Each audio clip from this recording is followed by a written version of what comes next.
One last go. I told y'all I had the review show coming. Superstar selections, let's go.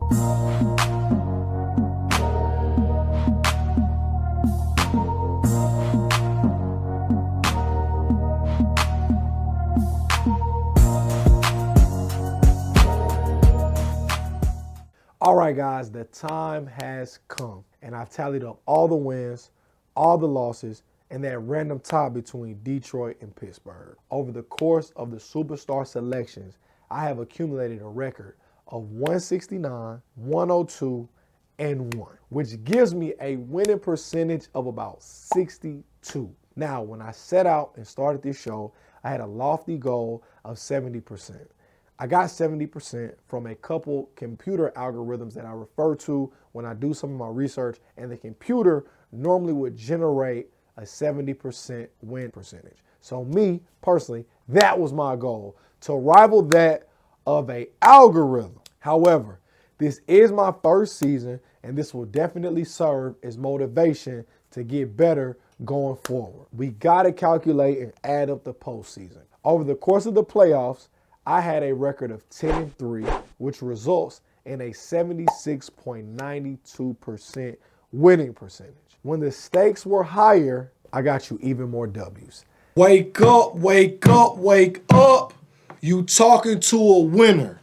My season high and best week was week 15 with a 14-2 record. My second best week was wild card weekend with the 6-0 record.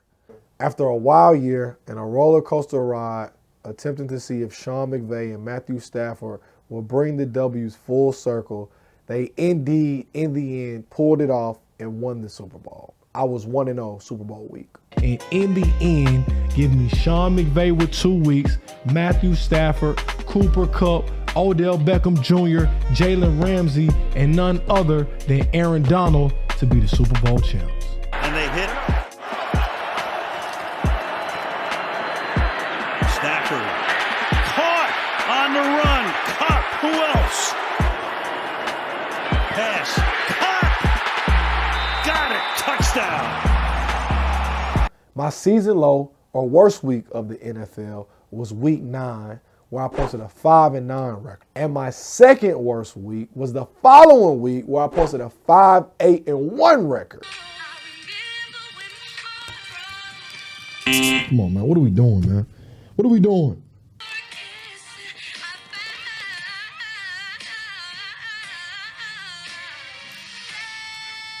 Up next, we got the WTF moments from the season. Y'all might have found this funny, but I can tell you one thing, it caused me some pain. Check them out.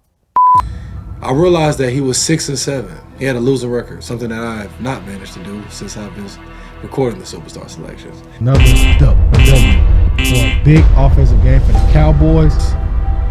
It ain't as easy as it looks. Week, man. I woke up, I pissed excellence the whole week. My picks reflected that.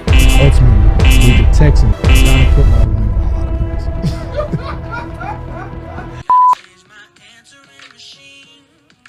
Take Matthew Stafford, Sean McVay to get the W.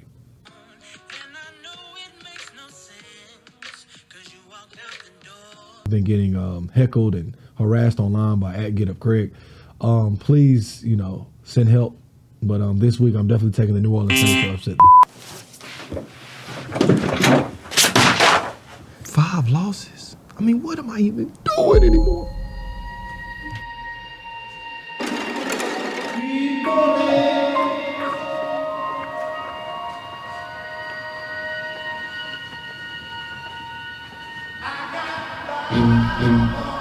Growing up, they always taught me that it's not about how many times you fall, how many times you get back up. But if you've been knocked down before, then you know, like I know, that a piece of you stays on the ground. And after you get up, you'll never be the same.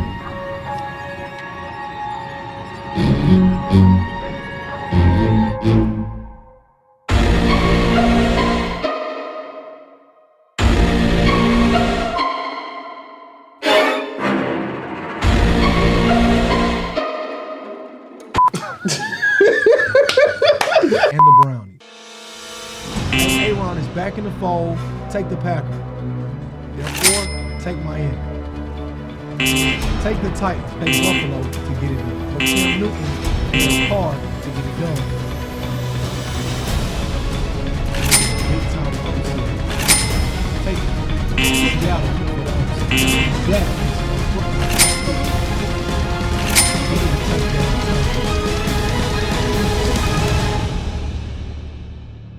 Now that everything is wrapped up and coming to a close, I will be a bad host and also a bad sport if I didn't take this time out to pay homage to multiple fan bases across the NFL. Tragedy struck in these different franchises, and opportunity just it came knocking, and these guys couldn't deliver.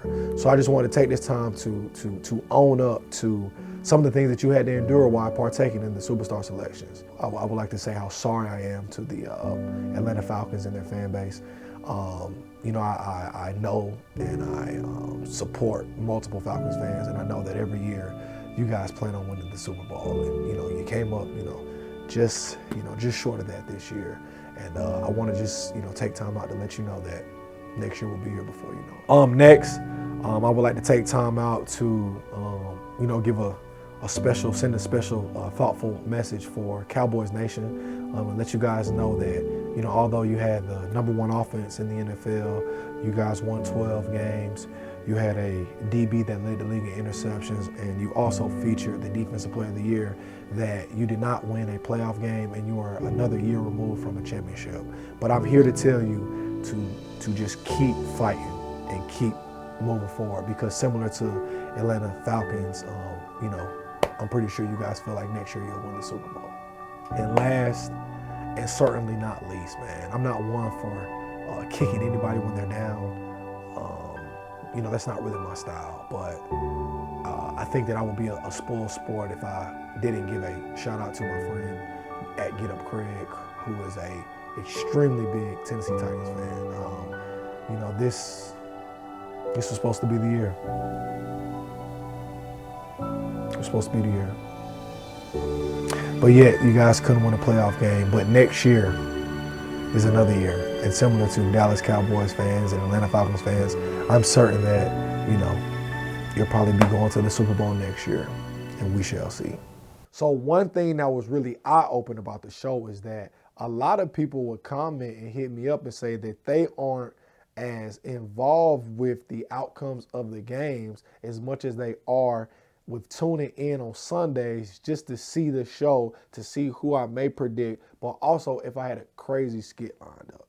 So for you guys, the true fans, my day ones, the real supporters, thank you. And right now, I just want to do a quick recap of some of the funniest moments from the year. And I'm glad that we could find some amusement throughout the show.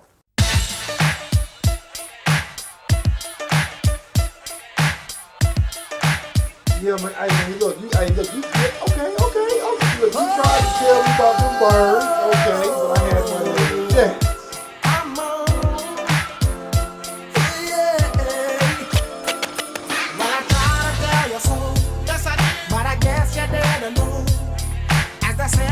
They gotta fix that defense.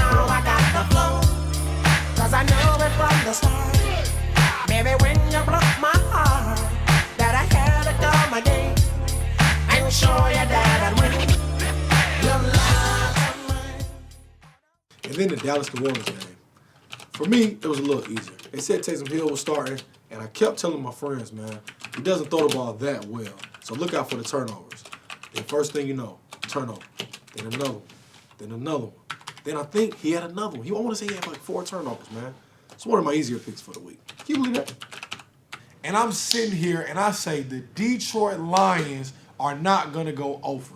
I tell everybody. But I didn't think that it would be this week. I mean, Captain Kirk gets knocked off by Jared Goff, and he threw the game-winning touchdown pass. Can you believe that? Now, I've been telling everybody about the Philadelphia Eagles. Jalen Hurts gets an ankle sprain. Now, in my fantasy league, early this year, I traded Dallas Goedert for Mark Andrews. People were saying I was goofy. This week, Gardner Minshew gets the start. Goddard goes for 2 TDs. And they're basically labeling me like a genius in the group chat. It's good times. Hey, what's up, baby? Yeah, man. I don't be here much longer. How the girls doing? I swear to God, man, you wouldn't even believe it. You can ask Rod, though. He was there. He looks at me in my face. I'm giving my game predictions. Tom Brady, Matt Ryan, same QB tier. He even told me that the Falcons were going to the Super Bowl. Can you believe that? Hey, you loser. Did you lose again last week picking the wrong teams? Can't seem to crack 500 with your picks? Tired of that one team busting your parlay? Did your bench outscore your starters again? Thought you were out of time? Well, think again. Everybody knows real football is played in December. Hi, I'm Superstar Jones, and my goal is to get you from the friend zone to the end zone. By the time I'm done with you, nobody will ever question your football intellect again. And only that, this could be you.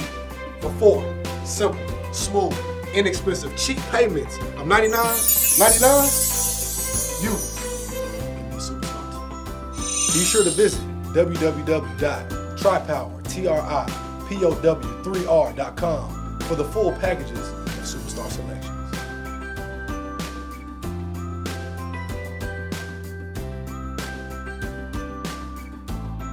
Next, we about to roll right into some of my boldest takes of the season. And I know at the time y'all thought I was a crazy man, but look how it panned out.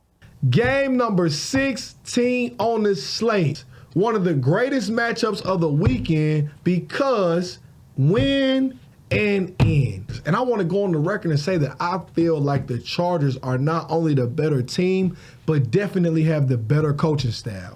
Justin Herbert is going to be looking to make noise and push his team on into the postseason. 4th down.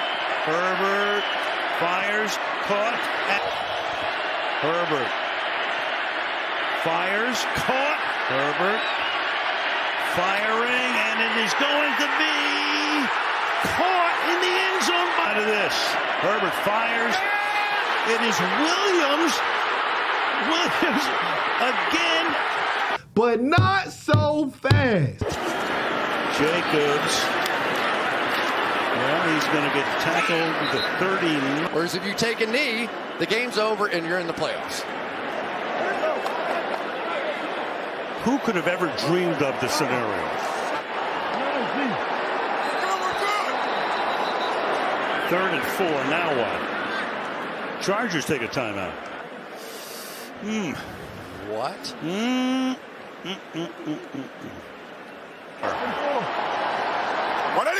Jones goes in motion.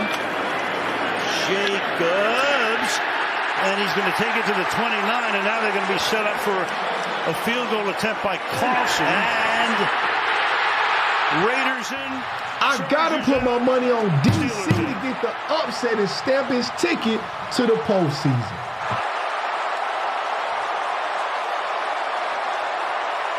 Dallas fans, put your seatbelt on, because I got a hot take. The San Francisco 49ers will upset the Dallas Cowboys week 1 of the playoffs for the wild card W and for the game of the week. Debo follows his blockers and takes off inside the 10. What a run! Touchdown, San Francisco. We have an offense that loves the ground and pound. Made good decisions, only one throw at a chance of being intercepted. There's Mitchell ripping off a big run. Moved to DB, great decision. Here's a 2nd and 11. Garoppolo getting away from the trouble and overthrows and gets picked. It's intercepted. The marker's out. Anthony Brown hurt down. Open field ahead. Prescott sees it and takes it. Steps through the pressure, launches up ahead. There's Schultz. Schultz at the 40. And on to the... Something to go their way at the end of this. Here they come around with Debo. And blockers in front. He can close out the game, and he does, if they give him the spot. And let's see the spot. There's see the this knee. He stays up. Oh. I think it's going to be hard to overturn it. If his knee wasn't down earlier, obviously you got to take a look. And it is short. It's Williams. Just has to wait. Remember I told you earlier about CeeDee Lamb and Dak? Yep. Someone, San Francisco, to get to the quarterback here. Prescott takes off running the football. Whoa, I don't think this is going to work out. It will. They'll be able to clock this. They were planned for it. It's down. Oh, my gosh. Oh, the official gets in the way. The game's over. Gosh. The game is over. Oh, he did. Wow, I am livid if I'm a Cowboy fan and if I'm a Niners fan. That's the end of the game. The game is over. The game is over, and San Francisco survives and advances. One of the biggest takes of the year was a bet that I happened to place a day after my birthday. And off the top, man, who win the Super Bowl? Super Bowl right now, man. I'm a Sean McVay guy. I like what I've been seeing. I think when you get into the playoffs, they have the talent that is going to propel them through. We see Odell going crazy, Cooper Kupp going crazy. And I see Odell Beckham Jr. making sure that everybody puts some respect on his name and shows you one more time why he's not washed and really might be the man. Stafford going to the end zone, reaching up and making the grab. Odell Beckham Jr. Al, I've got to tell you, in a pressure situation, I don't know if I have ever seen anybody be better than Matthew Stafford and Cooper Kupp. They had no choice. Burrow trying to keep it going, gets spun down, gets it away, and the Rams were built to win the Super Bowl, and they have sealed the deal. Guys, we at that time in the show where I have to get serious. I got to look you in your eyes and make sure you know that from the bottom, most deepest, emotional part of my heart, that I really want you guys to know how thankful I am for your support, how thankful I am for your comments, how thankful I am for your shares, your likes, your retweets. Guys, this is something that I enjoy to do because I still have love for the game. I work a full-time job, and I cannot explain to you the logistics that goes into creating this show weekly. And so with all of the positive feedback I continue to get, I want to let you know how grateful I am. Me and Chad the Dad have been locked in for 20 plus weeks, and this show started as simply an idea, but we brought it to life. And guys, the comments, the shares, the positive feedback allowed me to fight through a lot of the days where I didn't feel like pulling up, a lot of the times where he didn't feel like editing, but we made a way and we did it. Over the course of an NFL season, I documented the highs, the lows, and most importantly, the wins and the losses. And I want to tell you, thank you, and I love you. Now, y'all know good and well I couldn't let y'all leave up out of here with an episode of Superstar Selections and I don't pick nothing that's going to happen. So here's a sneak peek with my way too extremely early predictions for the 2022-2023 season. Take number one. The Rams will repeat as Super Bowl champs. Yeah, you heard it. I don't know about the salary cap. I don't know who's going to be the wide receivers, who's going to be healthy, who's not. But I do know as of right now, Aaron Donald's coming back, Sean McVay's coming back, and Matthew Stafford, the Super Bowl champ, will be back. Look for the Rams to repeat. Take number two. The San Francisco 49ers will make it extremely hard for the Rams to get back. And I won't be surprised that if the Rams don't make it to the Super Bowl, then the Trey Lance-led 49ers do. You heard it here first. Stay tuned. Last but not least, all right, I was going to give you 5 takes, but we're going to keep it at 3 just because it's so early. This is pre-draft, pre-combine. I mean, it's still February, and I'm telling you what's about to happen a year from now, okay? Number 3. Kirk Cousins will be an MVP candidate.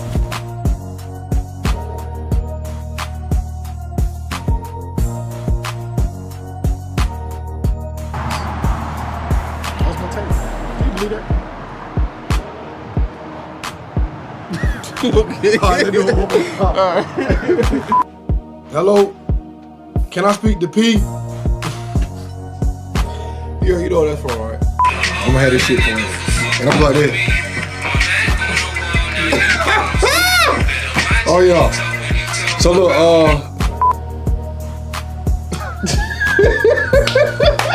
All right. The Dolphins Give me Myles Gaskin for the double.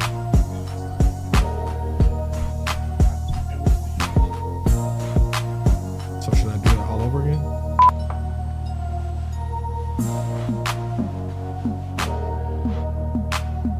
I put some on this morning. Net.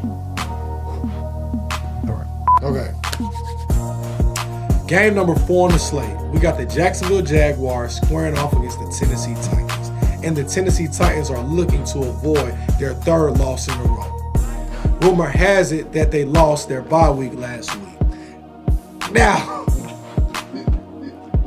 we've all heard. I say you and then I said we and then I said he and then I said she. And then turnover. Then another one came. Then another one came. I mean, it was filthy. Can you believe that? Hold on, what do I do? However, I said however like 3 times. I had to too. That was a great take for dinner. I had to switch over. I didn't say however. I didn't say on the other side of this matchup. That's all I gotta say. If my mind could just work on the other side of this matchup, man. There it is. Here we go. Coach, what's going on, my guy? I see you guys are not putting it together. Yeah, tough. Yep. Tough L. Absolutely. All right, man. I got a PSA. All right. I cannot and will not apologize if my confidence offends you, man. Hey, listen, man. When you're looking at yourself in the mirror, you have to fall in love and respect the person that you see. If you don't, that's a you problem. That's not my problem. When I wake up, I look at myself, I send my prayers up to the Most High. I'm in tune with who I am as a man. And if you see me on camera and automatically assume that I'm ignorant or that I'm an asshole, that's a you problem. It's not a me problem, baby.